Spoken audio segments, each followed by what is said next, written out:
Praxeology is a cornerstone of Austrian economics.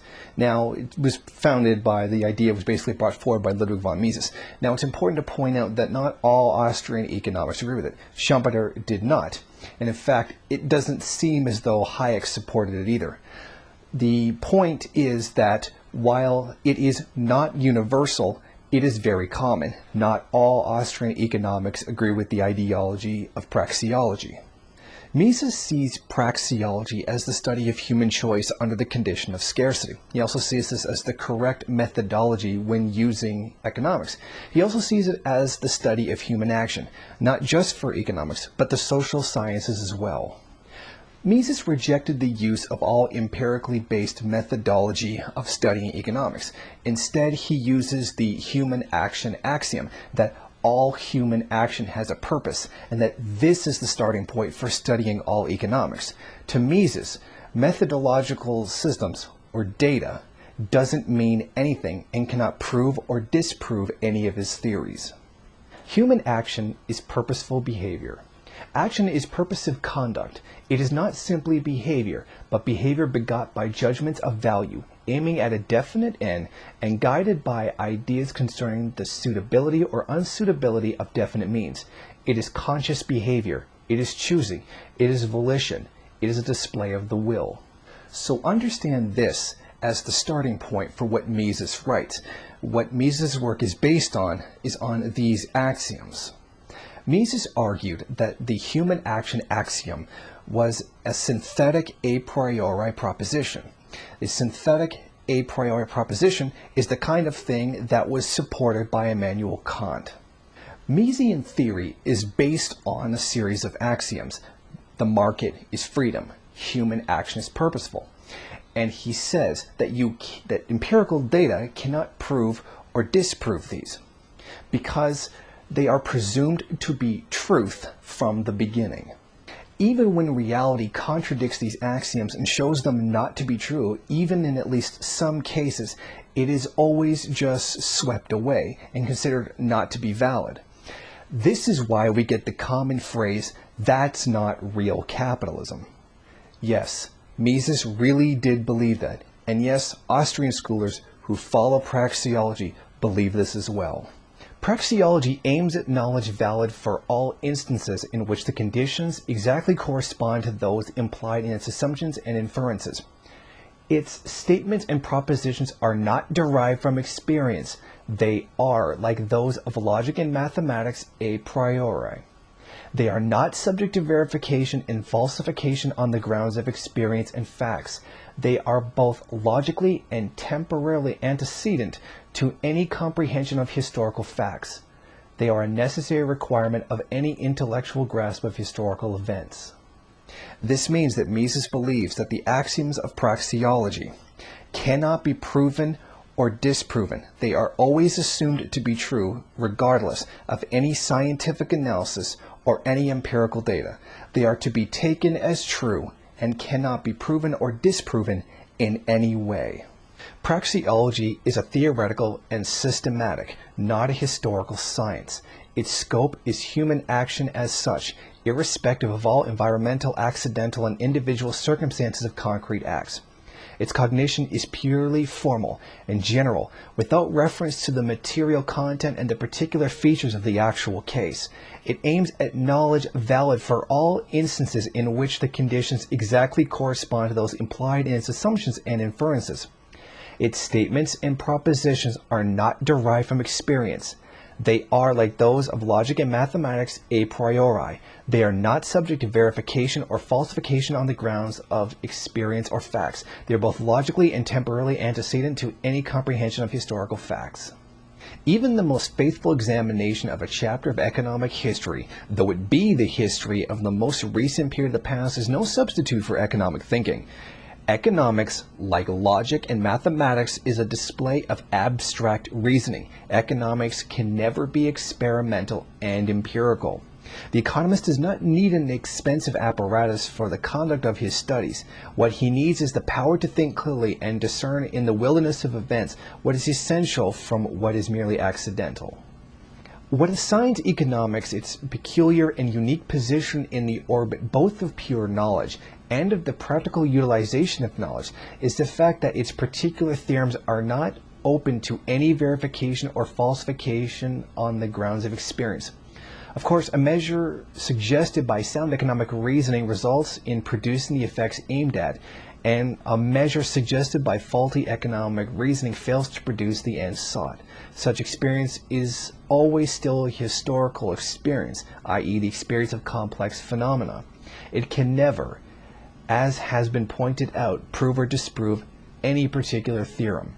The application of spurious economic theorems results in undesired consequences, but these effects never have the undisputable power of conviction with the experimental facts in the field of the natural sciences provide. The ultimate yardstick of an economic theorem's correctness or incorrectness is solely reason, unaided by experience. Yes, he really believed this. What they have is a very metaphysical standpoint. They have the various functions of capitalism. They place them each into a vacuum, analyze them, and then assume they all operate the same way. To them, they do not exist in a context where they interact with each other.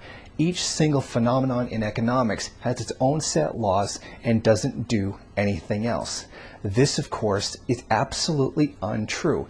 Economics is, more than any other science, except for the natural science, an organic relationship between various forces in society. In reality, aspects of the market influence and affect each other. This is where we get statements like, the market is freedom. And then when this turns out not to be true, we get, that's not real capitalism. When reality does not correspond to the preconceived notion, it is just simply sent into denial. Despite the fact that Mises specifically states that empirical data cannot verify or refute any praxeological statements, a lot of anarcho-capitalist libertarians, whichever one, let's just say people who support praxeology, attempt to use empirical data to do so. Mises even specifically said that even if you did find empirical data that could verify the veracity of some of the inferences, some of the axioms used by praxeology, this in no way confirmed them to be true. So when people who do support praxeology go and find empirical data that they feel verifies what it is that Mises said in praxeology, it actually hasn't verified it at all. Which means anyone who believes in praxeology or uses the work produced by praxeology has little or no use ever of empirical data. This means it's absolute nonsense. Praxeology is fatally flawed in several ways.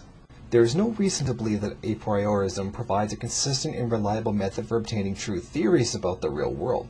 It's very similar to the theories of the great rationalist system builders like Descartes, Spinoza, Leibniz, who used such methodology in metaphysics.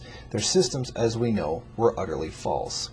B.J. Caldwell pointed out that the best way to refute praxeology is in its own internal criticisms. Mises himself says that it's actually refutable given the series of deductions or assumptions that are actually made in the system. From the unshakable foundation of the category of human action, praxeology and economics proceed step by means of discursive reasoning. Precisely defining assumptions and conditions, they construct a system of concepts and draw all the inferences implied by logically unassailable ratiocination. With regard to the results thus obtained, only two attitudes are possible. Either one can unmask logical errors in the chain of deductions which produce these results, or one must acknowledge their correctness and validity. Man can never be absolutely certain that his inquiries are not misled, and that what he considers as certain truth is not error. All that man can do is to submit all his theories again and again to their most critical re-examination. This means for the economist to trace back all theorems to their unquestionable and certain ultimate basis, the category of human action, and to test by the most careful scrutiny all assumptions and inferences leading from this basis to the theorem under examination. It cannot be contended that this procedure is a guarantee against error, but it is undoubtedly the most effective method of avoiding error. Every theorem of praxeology is deducted by logical reasoning from the category of action.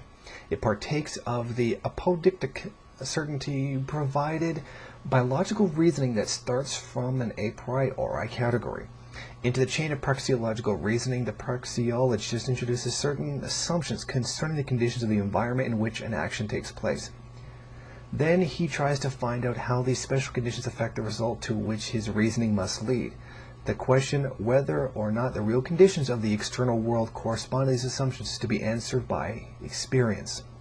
But if the answer is in the affirmative, all the conclusions drawn by logically correct praxeological reasoning strictly describe what is going on in reality.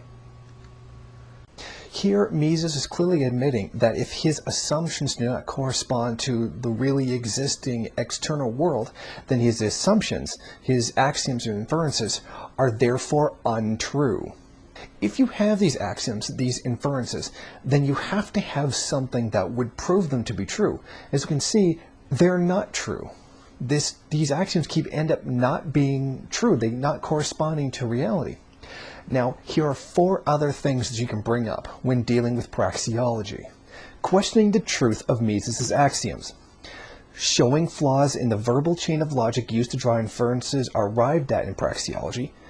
Demonstrating unjustified subsidiary propositions or hidden assumptions in Mises' reasoning that invalidate his conclusions. And the question of how to choose between competing praxeological systems derived from a priori deduction from allegedly certain starting axioms.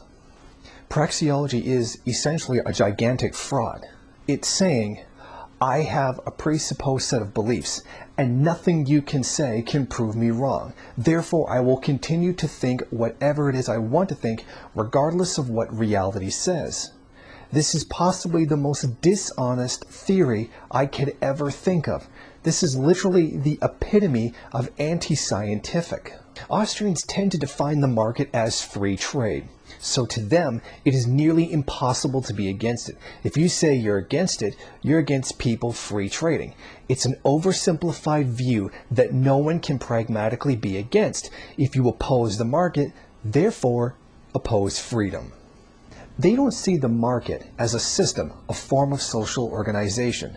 They don't see the market as existing within a historical context. They only see it as a collection of laws that can't be broken. This is entirely dishonest. Thank you for watching. Please comment and rate the video. If you liked it, hit subscribe or check out some of these other great videos. If you wish, share it on social media. While you're at it, why don't you follow me on Twitter? And if you got time, go on over to the MRN bookstore and check out some of the latest books available.